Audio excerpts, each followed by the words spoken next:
Hello everybody, it's Anna and welcome back to my booktube channel.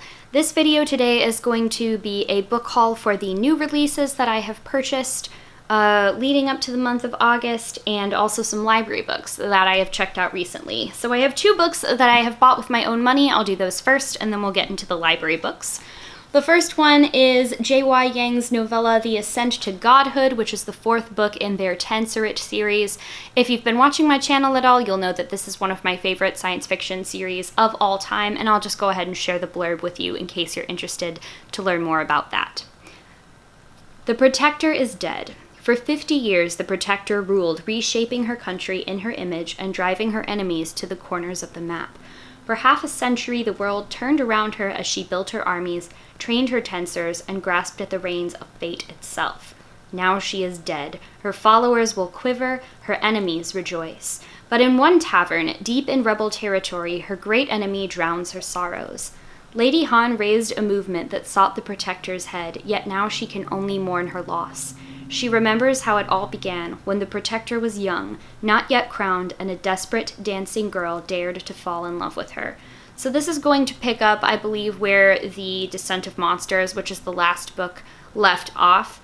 I don't seem to remember if any previous characters that we met in the previous books are going to be on this, but I'm sure that because it all takes place in the same world and interconnected timelines, we'll see some old favorites.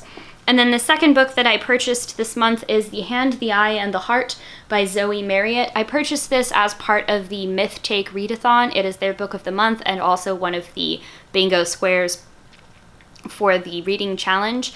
My library didn't have it. It doesn't appear to be out in the United States yet, so I got this from Book Depository and they shipped it from England. Again, the only thing that I know about this book is from the Myth Take announcement, so I know that it is a retelling of the Legend of Mulan, which is one of my favorites, so I'm excited to try that, and I'm sure you'll see that in like the Myth Take Readathon wrap-up. Alright, now we'll get into the library books. So first up I have this honkin' giant tome, A Brightness Long Ago by Guy Gavriel Kay. This is a Canadian fantasy author that I was introduced to in one of my courses in undergrad, actually. We read his book, The Summer Tree, which is the first in a series for my course on classics and fantasy, because it's got a lot of references and inspiration drawn from classical mythology, and ever since then I've been really interested in this author's work. I believe this is a standalone, and it takes place in kind of a Renaissance-inspired setting. I really appreciate and enjoy his writing very much. It's just excellent quality. It's like sitting down to a good meal with a fine wine, so I'm ready to read that. Then on a whim, I also picked up Miranda in Milan by Catherine Duckett. This was just sitting on the new and recommended bookshelf at the entrance to the library, and it is a retelling of what happens after Shakespeare's play The Tempest to Miranda, and also Caliban, I believe, is involved in this. Possibly. I hope so. I really like that character. Then these are other books that I picked up as backup reads for the Myth Take Readathon. Of course, for the ones that are written by women, I will also probably put them in to my Femme Fatale TBR if I don't get to them for Myth Take. The first one is Thorn by Intisar Kanani. This is a retelling of the Goose Girl fairy tale that takes place in medieval Turkey. I really do enjoy that fairy tale. It tends to get kind of dark and grim in its retellings. So I thought that this would be interesting for that readathon. This is a book I've seen a lot on BookTube. It's A Curse So Dark and Lonely by Bridget Kemmerer.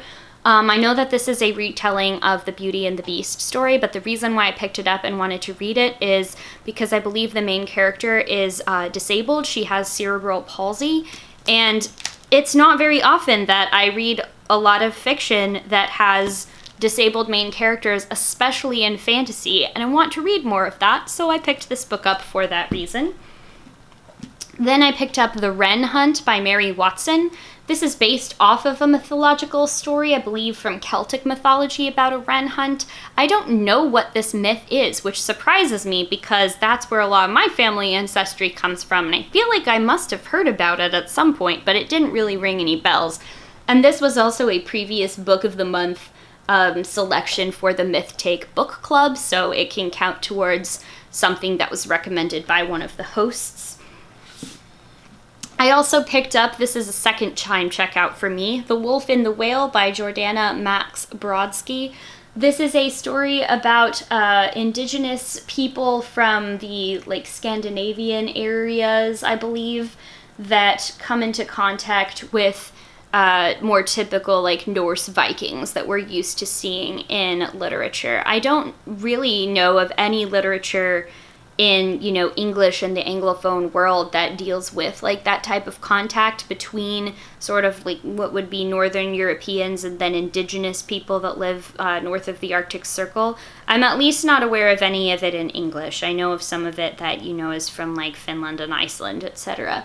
But this book looked really interesting to me a few months ago when I picked it up from the library and then had to return it because I moved apartments. It was also on one of Jean's recommended books videos for the Femme Fantasy Readathon, so I had to pick that up, obviously, because I had intended to read it already. And then the final book, I believe I found this...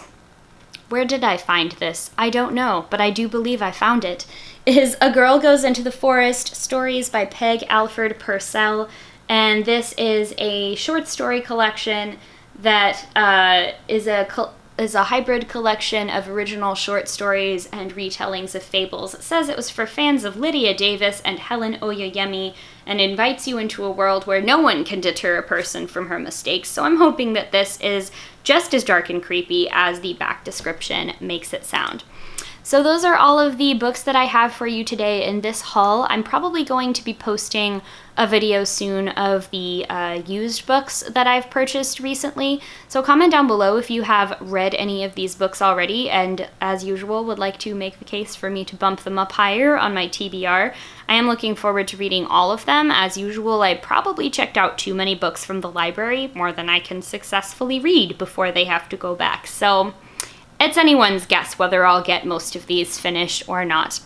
As you may have noticed in other videos, I am on a quest to hit 300 subscribers by the end of this year, so if you have not subscribed to my channel and you would like to see more of what I do, weird, rambly, bookish, geeky nonsense, please do go ahead and give my channel a subscribe. Thank you all so much for watching, and I'll see you in the next one.